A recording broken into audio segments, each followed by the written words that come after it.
much. Thank Congratulations. You very much.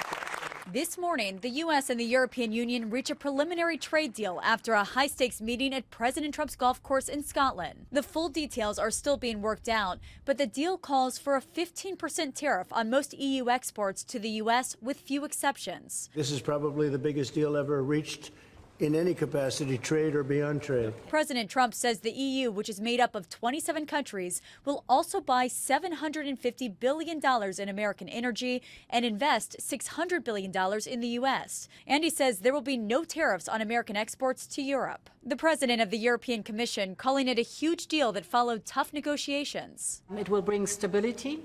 It will bring predictability. That's very important for our businesses on both sides of the Atlantic. Despite the tariffs being much lower than the 30% Trump had previously threatened if no deal was reached by August 1st, experts warn that these tariffs will still increase prices for U.S. companies and consumers. Some worry more countries may not follow through on investing. It is very unclear how also Europe will deliver on these investment plans. Let's not forget the European Commission cannot decide on how individual companies will do their investments. Other analysts add that prices will still rise on popular European products that previously had low or no tariffs, including French perfume, German cars, and the EU's largest export to the U.S., pharmaceuticals. The deal comes as the latest Marquette University Law School poll shows a majority of Americans, 65%, disapprove of the president's handling of tariffs.